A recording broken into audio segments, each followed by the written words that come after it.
Querido Pai, obrigado porque mais uma vez o Teu Santo Espírito nos despertou e nos despertou para uma grandiosa causa de vir à Tua igreja para falarmos contigo, para permitir que o Senhor fale conosco. De maneira muito clara, mais uma vez, através do Teu Santo Espírito, a Tua palavra fala no nosso coração, em nome de Jesus.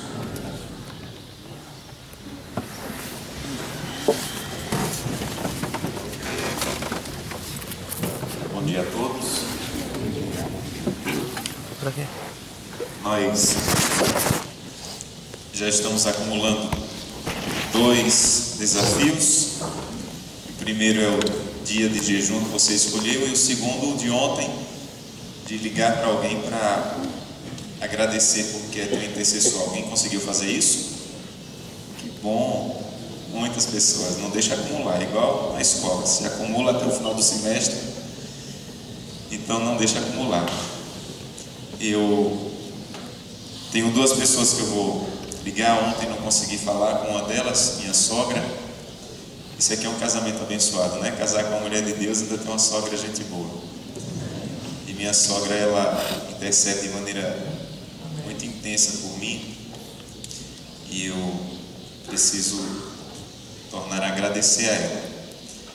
Mas faça isso, não deixe de fazer, ligue para a pessoa, reforce sua rede de oração, procure mais pessoas, diga: olha, eu queria que você orasse por mim, que você me sustentasse em oração. Mas o desafio de hoje é você se tornar uma pessoa que vai orar por outras. Então o desafio de hoje é você encontrar, se você ainda não tem, de 3 a 5 pessoas que você vai orar por elas. Mas eu não quero apenas que você ore por elas, eu quero que você ligue para ela, entre em contato com ela e diga que vai estar orando por ela pelos próximos meses. E pergunte a ela pelo que ela gostaria que você orasse. Algumas coisas já aconteceram na minha vida por causa desse método. O Espírito de Profecia diz: você deve buscar uma pessoa, orar por ela, trabalhar por ela até que ela aceite a Jesus Cristo, e depois escolher outra pessoa, orar por ela, trabalhar por ela até que ela aceite Jesus Cristo. E eu tenho um ministério particular. O meu ministério não é esse aqui de púlpito. Eu tenho meu ministério particular cristão. O meu ministério, com o ministério da minha esposa, é trabalhar com os meus vizinhos. Então esse é o ministério que eu tenho, esse é o meu trabalho missionário, esse é o ministério pessoal meu. E nós temos esse hábito de ir no vizinho e dizer assim: vizinho, nós estamos orando por você, pelo que é que você gostaria que nós orássemos? E a pessoa já fica emocionada de cara. E eu anoto ou gravo pelo que ela gostaria que eu orasse e começo a orar por ela, começo a pedir a Deus por ela. Eu já vi muitas pessoas sendo tocadas, vindo à igreja, já batizei alguns vizinhos por causa desse ministério. Então procure alguém ou alguns e diga: olha, dentre tantas milhares de pessoas, eu escolhi 5 para orar e você é uma delas. E eu queria te dizer, primeiro, que eu vou orar por você, e segundo, eu queria saber pelo que você gostaria que eu orasse. Você pode escolher as pessoas que você quiser, mas dentre elas, escolha alguém que você gostaria que entregasse a vida a Jesus e essa pessoa ainda não entregou. E esse é o teu trabalho missionário. Quantos topam esse novo desafio? Amém.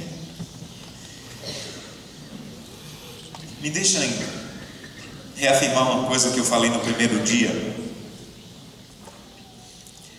Eu realmente creio no que eu falei no primeiro dia, que um avivamento pode começar em uma igreja e ele pode se tornar tão grandioso que ele possa atingir um país inteiro. Eu acredito nisso.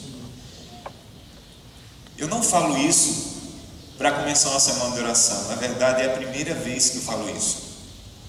Eu nunca senti o desejo de começar uma série de sermões dizendo: eu creio que um avivamento pode começar. Mas pelas conversas que eu tive com o pastor Lanelli, pelas conversas que eu tive com o pastor Everton, eu creio que alguma coisa Deus quer fazer nesse colégio. Em 1904, o país de Gales estava completamente afundado em bebida em promiscuidade, os estádios lotados e as igrejas vazias. A perversão, a maldade, a violência eram grandiosas e as igrejas em declínio. E um jovem, um adolescente, na verdade, de 13 anos. A maioria dos avivamentos começou com jovens e adolescentes. Poucos avivamentos começaram com pastores, poucos. Porque Deus não precisa de funções, Deus precisa de corações. Muitos avivamentos começaram com jovens e adolescentes. E esse garoto de 13 anos, um dia foi falar com o pastor dele e encontrou o pastor dele prostrado na terra. E o pastor estava orando de uma maneira muito intensa. E o menino ficou olhando, ouvindo. E o pastor dizia: Deus, dobra a minha vida, Deus, dobra a minha vida, Deus, dobra a minha vida. E o menino ficou emocionado com a força da oração do pastor. Ele viu que o coração do pastor estava quebrantado, mas ele pensou assim: ó Senhor, se o Senhor tem que, se o meu pastor está pedindo para ser dobrado, eu tenho que ser quebrado. E ele fez daquela oração dele, ele voltou para casa e começou de maneira muito intensa a dizer: Senhor, dobra a minha vida. Um adolescente de 13 anos: Senhor, dobra a minha vida, Senhor, dobra a minha vida. E ele teve a ideia de reunir alguns amigos, poucos, para ler a Bíblia, orar e confessar os pecados a Deus. E um dia, na segunda-feira, eles se reuniram por vontade própria. Não foi a igreja que marcou, não foi o pastor que convidou. Eles mesmos tomaram a iniciativa. Eles ficaram de 7 horas da noite até 10h30 da noite, orando, estudando a Bíblia, confessando seus pecados. No outro dia, uma parte da igreja veio. Na quarta-feira, uma multidão estava reunida. E no sábado, o comércio fechou daquela cidade, porque as pessoas vinham à igreja buscar Deus. E começou um avivamento naquele lugar. As pessoas iam para o bar beber e elas não conseguiam levar o copo de bebida à boca. Elas largavam a bebida lá e iam para a igreja. E os bares começaram a fechar. Os policiais já não tinham trabalho a fazer e começaram a se reunir para ensaiar quartetos para cantar nas igrejas, que não tinham mais o que fazer. Os juízes já não tinham mais trabalho. Os estádios começaram a ficar vazios. E aquele avivamento que começou naquela cidade começou a passar a outras e outras e outras e outras cidades, e o país inteiro foi atingido. E esse avivamento atingiu a Coreia, atingiu a China, atingiu os Estados Unidos. E a história diz que aparentemente tudo começou com aquele menino de 13 anos que disse: Deus, dobra a minha vida, Deus, dobra a minha vida. Eu fiquei pensando ontem, será que Capiruçu não está violento o suficiente para necessitar de um avivamento que parta daqui? Será que Cachoeira não tem impiedade o suficiente que mereça um avivamento que comece daqui? Sabe, a Bíblia diz que nós somos, Jesus disse que nós somos o sal e a luz do mundo. A função principal do sal na época de Jesus não era dar gosto, era conservar. Então ele estava dizendo: olha, se alguma coisa está estragando, o sal vai conservar. Se uma carne ela começa a estragar, a culpa não é da carne. É o processo normal de uma carne estragar. Se uma carne estraga, a culpa é da ausência do sal. Então Jesus está dizendo assim: se Capiruçu está estragando, a culpa não é do PT. Vocês não podem culpar o PT e ficar culpando o governo apenas, e ficar culpando a segurança pública. Se Capiruçu está estragando, se Capiruçu está violenta, é porque o sal não está atuando para Capiruçu não estragar. Se Cachoeira está em trevas, a culpa não é das trevas. As trevas são inevitáveis. A culpa é da ausência da luz. Se não tem sal e não tem luz, inevitavelmente vai estragar e vai ficar em trevas. Então eu creio que o que vocês vão começar aqui, e já começaram, não vai ficar só aqui. Vocês vão impactar essas comunidades para estrague nem fique em trevas, em nome de Jesus. Amém. Eu quero estudar hoje com vocês alguns avivamentos na Bíblia. Nós não devemos ficar procurando avivamentos na história, é um pouco perigoso ficar procurando avivamentos na história. Mas na Bíblia nós podemos procurar sem medo. E eu vou dividir essa mensagem também em duas partes. Eu quero ficar bem dentro do nosso tempo. Então eu vou começar hoje, nós vamos concluir amanhã. Abra sua Bíblia no livro de Gênesis. Gênesis tem um avivamento. Dentre vários que a Bíblia apresenta, nós vamos estudar apenas alguns. Vamos começar com Gênesis.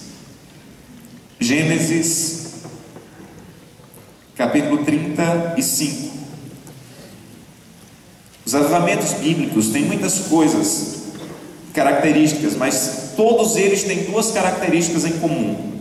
Todo avivamento bíblico tem duas características principais em comum. Gênesis 35, a partir do verso 2, diz assim: Então disse Jacó à sua família e a todos os que com ele estavam: Lançai fora os deuses estranhos que há no vosso meio, purificai-vos e mudai as vossas vestes. Levantemo-nos e subamos a Betel. Farei ali um altar ao Deus que me respondeu no dia da minha angústia e me acompanhou no caminho para onde andei. Então deram a Jacó todos os deuses estranhos que tinham em mãos e as argolas que lhes pendiam nas orelhas, e Jacó os escondeu debaixo do carvalho que está junto a Siquém. E tendo eles partido, o terror de Deus invadiu as cidades que lhes eram circunvizinhas, e não perseguiram aos filhos de Jacó. Sempre que você estiver lendo a Bíblia, você tem que pensar que capítulos e versículos foram colocados depois. Não foi Moisés que colocou o capítulo 34, versículo 1, versículo 2. Quando Moisés escreveu, ele escreveu um texto só. Então, para encontrar é uma bênção, mas para entender muitas vezes não é uma bênção.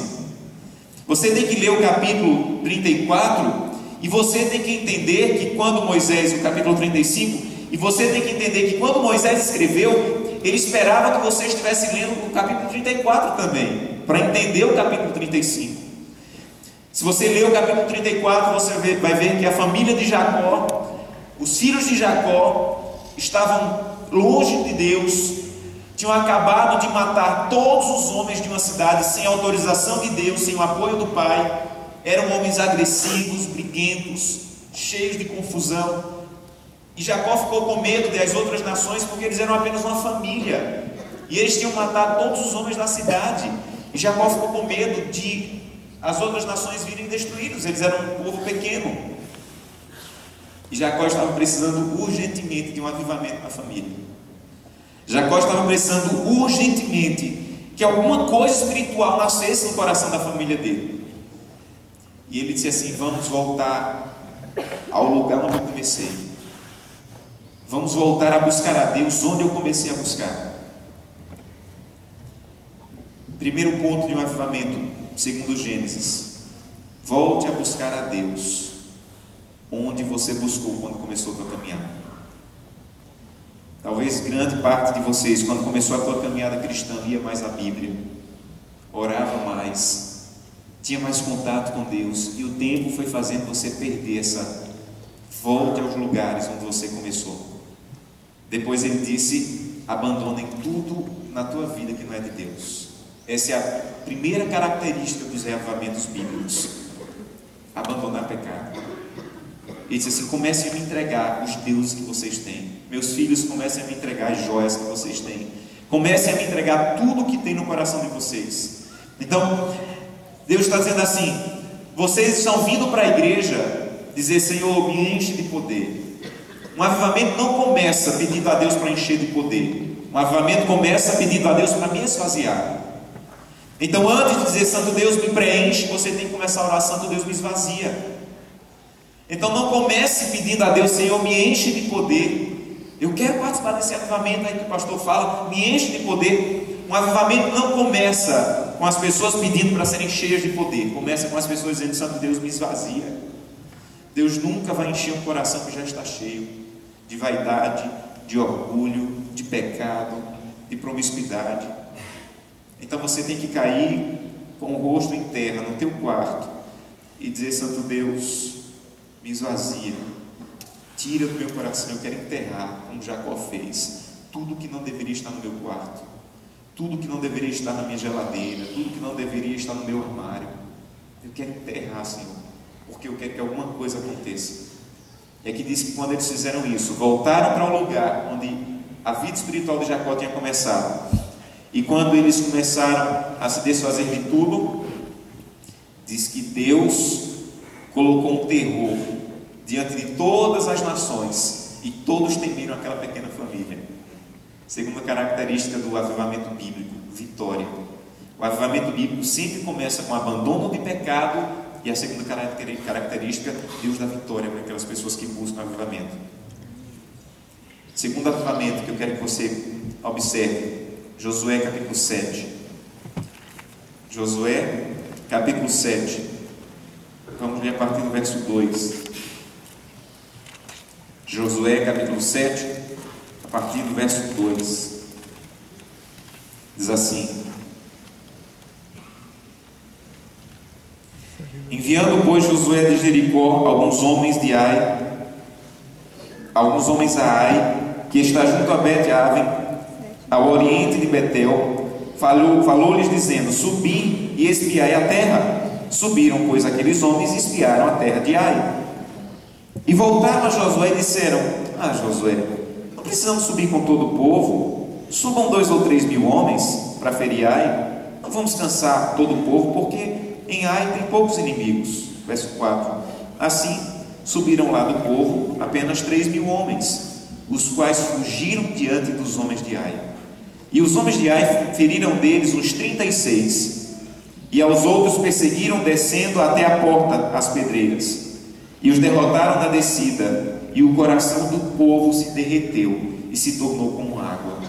Então Josué rasgou as suas vestes, se prostrou em terra sobre o rosto perante a arca do Senhor até a tarde, ele e os anciãos de Israel, e deitaram pó sobre a cabeça. E Josué disse ao Senhor Deus: por que fizeste esse povo passar o Jordão para nos entregares nas mãos dos amorreus, para nos fazerem perecer? Tomara que nos contentássemos em ficar do outro lado do Jordão. Verso 8. Senhor, o que eu direi? O que eu direi a Israel? Israel virou as costas diante dos seus inimigos. Ouvindo isso, os cananeus e todos os moradores da terra, eles nos cercarão, nos destruirão, apagarão o nosso nome da terra. E então, que se fará do teu grande nome? Verso 10. Então o Senhor disse a Josué: levanta-te, homem, por que estás prostrado assim sobre o teu rosto? Israel pecou, violaram a minha aliança, aquilo que eu lhes ordenara que não fizessem, pois tomaram das coisas condenadas e furtaram e dissimularam, e até debaixo da sua bagagem puseram, pelo que os filhos de Israel não puderam resistir aos seus inimigos, porque viraram as costas diante deles. Porquanto Israel se fizera condenado, já não serei convosco, Josué, se não eliminardes do vosso meio as coisas imundas. Verso 13. Dispõe-te, santifica o povo e dize: santificai-vos para amanhã, porque assim diz o Senhor Deus de Israel: há coisas condenadas no vosso meio, ó Israel. Aos vossos inimigos não podereis resistir, enquanto não eliminardes do vosso meio as coisas condenadas pelo Senhor. Novamente você tem que ler o capítulo 7 junto com o capítulo 6. O capítulo 6 descreve uma vitória tremenda do povo de Deus. Entraram em Jericó, não precisaram nem levantar armas, Deus destruiu o muro. E o povo estava tão confiante, tão orgulhoso da vitória do capítulo 6, que pensou: nós somos o povo de Deus, Deus tem que nos dar vitória, inevitavelmente Deus vai nos fazer triunfar. Nós somos a igreja de Deus, nós somos o povo de Deus, nós somos os que guardamos o dia certo, que devolvemos a quantidade de dízimo certo. Deus, Ele tem a obrigação de nos abençoar. E o povo se tornou orgulhoso, e o povo se garantiu da vitória de ontem. E saiba, a vitória de ontem já não serve para hoje. Nós temos que admitir que, a semelhança do capítulo 7 de Josué, nós somos um povo orgulhoso, que às vezes confiamos muito na nossa denominação, em deter a verdade bíblica, em ser o povo remanescente, mas nós temos sido, como indivíduos, terrivelmente derrotados pelo inimigo. Nós temos que admitir isso. Nós temos que admitir que as vitórias da igreja de Deus não têm sido as nossas vitórias. E até como igreja nós temos que admitir que nós estamos muito aquém do que deveríamos estar. Nós estamos muito distantes do que já deveríamos ser. Nós temos sido terrivelmente derrotados pelo inimigo. E o verso 10 me chama a atenção, porque quando Josué estava lá se lamentando, Deus disse assim: levanta, homem, levanta. Não é tempo de ficar lamentando, é tempo de agir. Eu aprendi na minha vida que quando eu caio, eu não tenho que ficar me escondendo, eu não tenho que ficar evitando Deus, eu não tenho que ficar me escondendo, eu não tenho que ficar dizendo: vou sair da igreja, sou pecador demais, eu não mereço. Não, eu aprendi que quando eu caio, eu tenho que ir à presença de Deus, rasgar o meu coração, pedir perdão e receber o perdão de Deus e agir.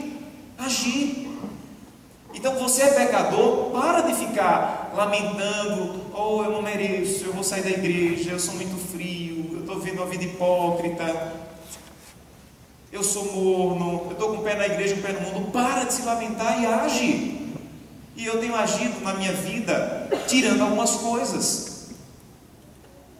Eu tenho agido na minha vida tirando algumas coisas em relação à internet, à televisão, à comida. Então não é ficar se lamentando, é levantar e agir. O que é que está no teu coração, o que é que está na tua vida, que você tem que agir. Não é ficar lamentando: é pecador. Claro, você é. Então levante-se e haja. E Deus diz uma coisa tremenda nesse texto. Deus diz assim: Josué, se vocês não mudarem, eu já não serei convosco. Gente, isso aqui deveria nos fazer tremer. Sabe o que Deus está dizendo a Josué? Que o maior problema deles não era a presença do inimigo, era a ausência de Deus. O nosso maior problema não é a presença do inimigo nos tentando. O nosso maior problema é Deus não estar mais conosco.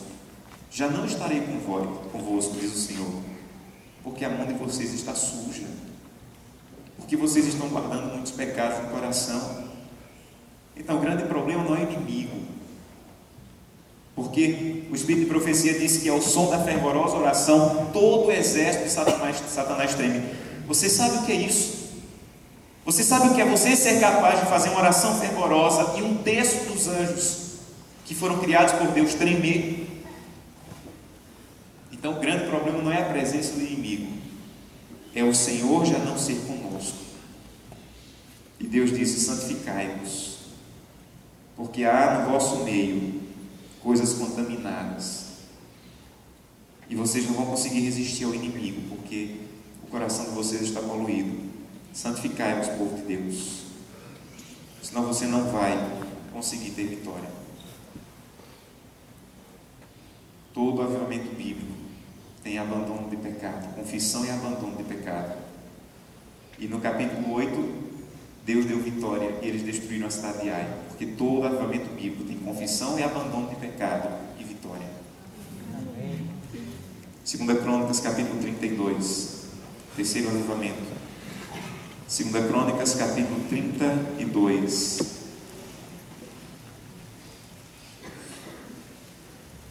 Diz o seguinte, a partir do verso 1: depois destas coisas, 2 Crônicas 32, verso 1: depois destas coisas e desta fidelidade, veio Senaqueribe, rei da Síria, entrou em Judá, acampou-se contra as cidades fortificadas e intentou apoderar-se delas. Vendo, pois, Ezequias que Senaqueribe vinha e que estava resolvido a pelejar contra Jerusalém, resolveu, de acordo com seus príncipes e os seus homens valentes, tapar todas as fontes das águas que havia fora da cidade, e eles o ajudaram.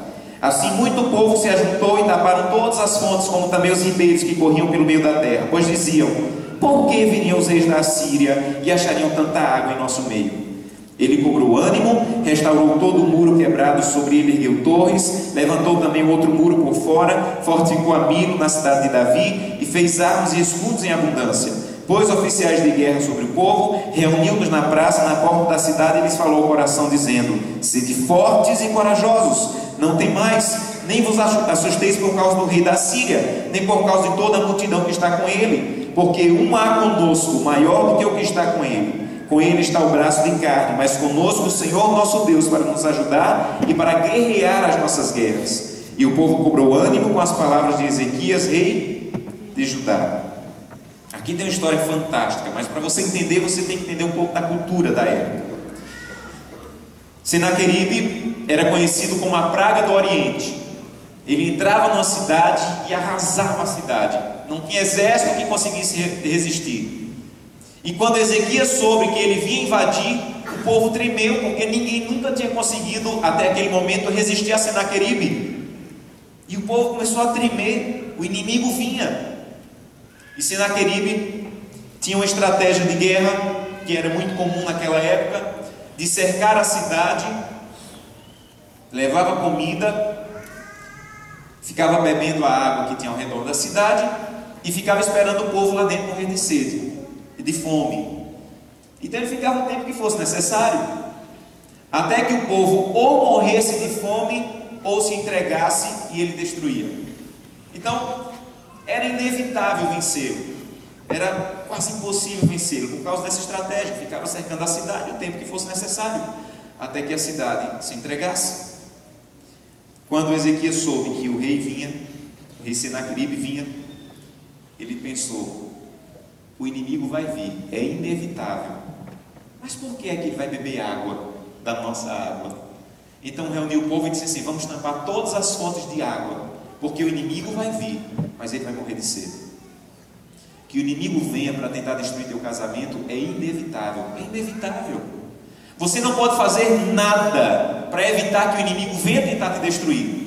Que o inimigo venha tentar te afastar de Deus é inevitável. Você não pode fazer nada para impedir que o inimigo venha. O problema é que além do inimigo vir, você ainda está dando água para ele beber. Esse é o problema. Além do inimigo vir tentar destruir o meu casamento, eu ainda estou dando água para ele beber.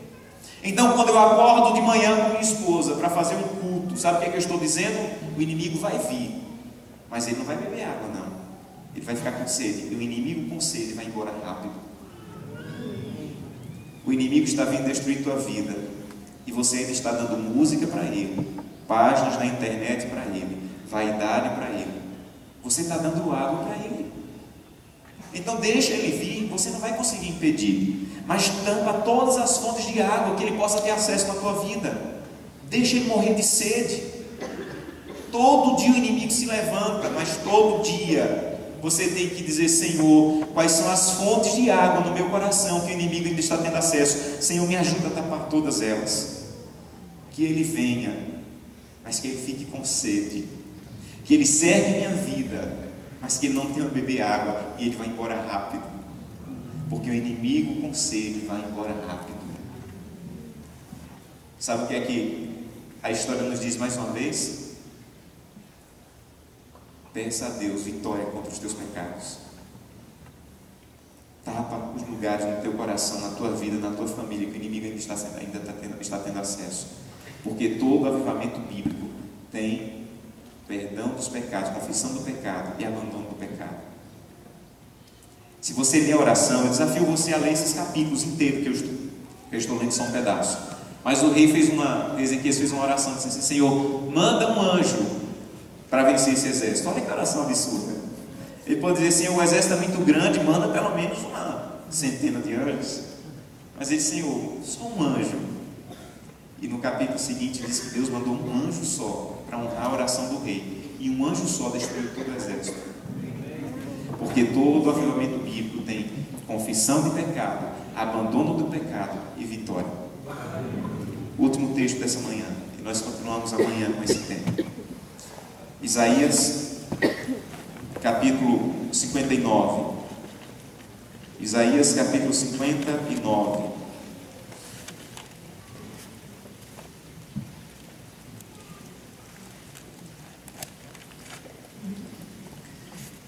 Isaías 59, verso 1 em diante, diz assim: Eis que a mão do Senhor não está encolhida para que não possa salvar, nem surdo o seu ouvido para não poder ouvir. Mas as vossas iniquidades fazem separação entre vós e o vosso Deus, e os vossos pecados encobrem o seu rosto de vós, para que vos não ouça. Porque as vossas mãos estão contaminadas de sangue, os vossos dedos estão sujos de iniquidade, os vossos lábios falam mentiras, e a vossa língua profere maldade. Capítulo 59 é uma resposta ao capítulo 58. No capítulo 58 o povo começa a fazer pergunta. No verso 3 o povo pergunta: mas Senhor, por que nós jejuamos e o Senhor não atenta para isso? Por que nós afligimos a nossa alma e o Senhor não leva isso em conta? O povo estava perguntando: mas Senhor, nós estamos fazendo tudo certinho, está tudo no manual da igreja que nós fazemos. Nós estamos vindo à igreja, nós guardamos o sábado, nós jejuamos. Por que o Senhor não nos ouve? Por que nada muda? Por que o avivamento não chega? E no capítulo 59 Deus responde: eu vou dizer porque o avivamento não chega para vocês. É porque o pecado de vocês está impedindo o avivamento de acontecer. A mão de vocês está suja de iniquidade, os lábios cheios de mentira, o coração cheio de maldade.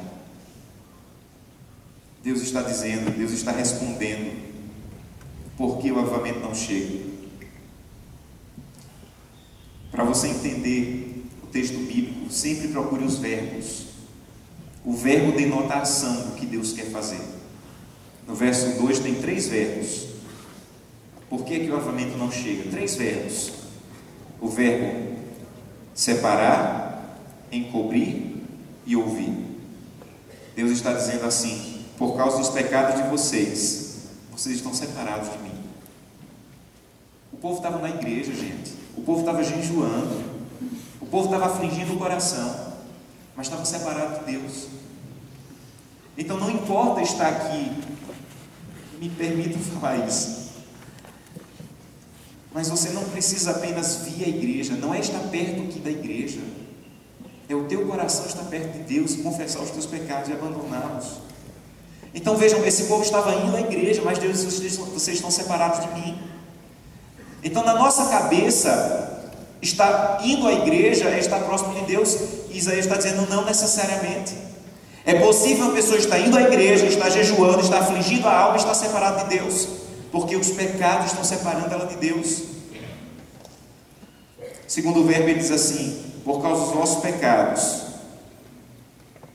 o meu rosto está encoberto, vocês não conseguem me contemplar. Por causa dos vossos pecados, vocês não estão conseguindo me ouvir, porque o pecado de vocês está impedindo de vocês terem um contato real comigo. Thomas Watson, eu citei ontem, disse: enquanto o pecado não lhe for amargo, Jesus Cristo não lhe será doce. Não sei se você compreendeu o que eu estou dizendo, mas deixa eu explicar de outro jeito. Quando você ama alguém de verdade, tudo que você quer é ver aquela pessoa feliz. E a santidade no povo de Deus alegra o coração de Deus. Quando eu estava no meu primeiro distrito, eu fui solteiro, Gleice ficou aqui estudando. E um dia eu era solteiro e morava sozinho, evidentemente. Tinha 18 igrejas para cuidar em 18 cidades diferentes. E como eu não sei cozinhar nada, eu vivia viajando. Passava um mês viajando, passava 2 ou 3 dias na cidade, Afogados da Ingazeira, e o resto do mês era viajando, atendendo as igrejas. Eu ia ficar fazendo o que em casa? E tudo que eu tinha em casa, porque eu só passava 2 ou 3 dias, era biscoito, creme crack e água. E um dia eu estava visitando na cidade, visitando os irmãos, e passei em frente a uma loja. Na vitrine da loja tinha 2 bonequinhos de porcelana, um menininho e uma menininha. E quando juntava os dois, eles tinham um coraçãozinho na mão, cada um tinha metade do coração. Quando juntava os 2 bonequinhos, o coração encaixava e eles se beijavam. Tudo encaixava nos bonequinhos. E Gleice gostava desses bonequinhos de porcelana e eu disse: vou comprar. Ela vai ficar feliz. E eu entrei na loja, perguntei quanto era, a mulher falou o preço. e era o final do mês, eu não tinha recebido ainda, e o dinheiro que eu tinha era para passar a semana comendo. Eu comia em restaurantes, eu não tinha nada em casa. E eu pensei, se eu comprar e ainda for mandar pelo correio, vai ficar sem dinheiro e eu só vou receber no final da semana, então eu não tenho dinheiro, vou embora. E o dia inteiro ficou, mas como ela vai gostar, como ela vai ficar feliz, compra aí. Eu voltei na loja, tirei o dinheiro, paguei, mandei pelo correio e fiquei sem nada. E fui para casa jantar, e jantei creme crack com água. E no outro dia fui tomar café, e o café foi creme crack com água. Meio-dia eu tive ideia, vou visitar os irmãos. E fui na casa da irmã Terezinha, a filha dela está aqui, carinhosamente eu chamo de Neguinha. E eu bati lá, irmã Terezinha, vim lhe visitar. Ele, sou pastor, então fique para almoçar. Eu digo, irmão, já que insiste. Mas pensem numa semana difícil. No final da semana, quando o Gleice recebeu a encomenda, ela só faltava passar pelo telefone, que ficou feliz, que achou lindo. E eu pensando, você não sabe a fome que eu passei. Mas eu estava feliz? Claro. Porque quando você ama alguém, tudo que você quer é ver um sorriso no rosto dessa pessoa.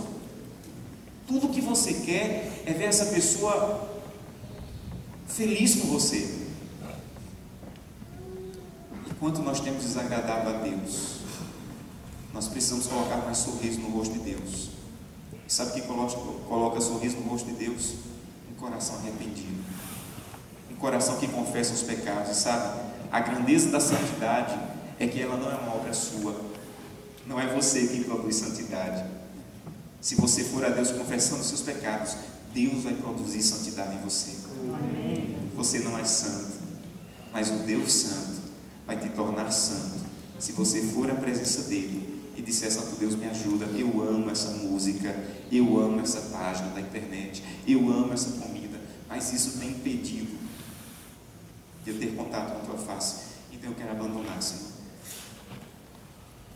Me permitam concluir esse último minuto com a citação do Espírito de Profecia. Leia esse livro, jovens, leiam esse livro. Mensagem aos jovens, leiam esse livro. Ela diz o seguinte, no capítulo 21: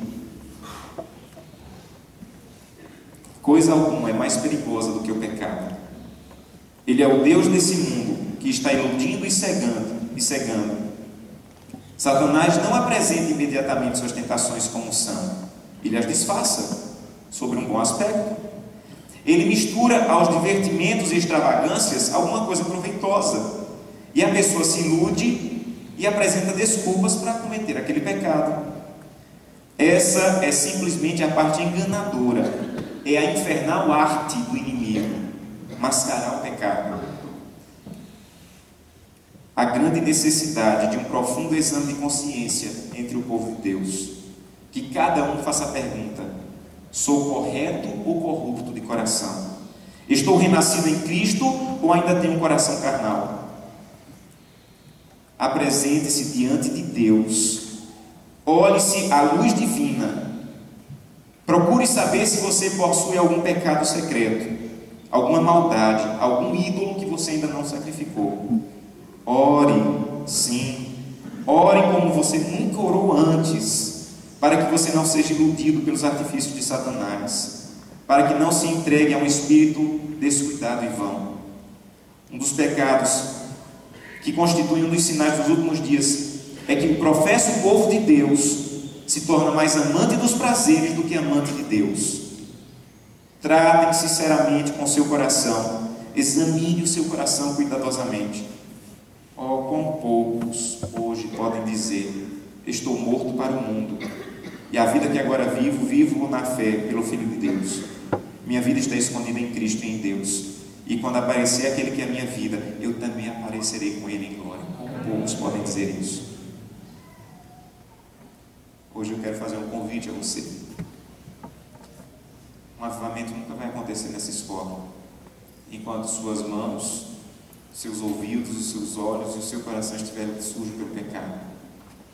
Então eu quero convidá-lo a dizer: Santo Deus, eu quero ter um momento que não é na igreja, gente, não acontece no púlpito, acontece no teu quarto, na tua casa, você colocando o teu rosto em terra e confessando os teus pecados a Deus. Eu quero, Santo Deus, fazer um cuidadoso exame do meu coração. E eu quero que o Senhor arranque os ídolos que ainda estão lá. Quantos querem pedir isso a Deus essa manhã? Amém. E o caminho a Cristo diz: agora que você tomou essa decisão, não fique evitando Jesus. Agora que você tomou essa decisão, ore diariamente e diga: pertenço a Cristo, a Ele me entreguei. Pertenço a Cristo, a Ele me entreguei. Pertenço a Cristo, a Ele me entreguei. Não fique evitando Jesus. Você acabou de tomar uma decisão muito séria. Feche os seus olhos. Querido Pai, hoje, mais do que todos os outros sermões, eu preciso que o Teu Santo Espírito fale muito claramente e diga: é com você.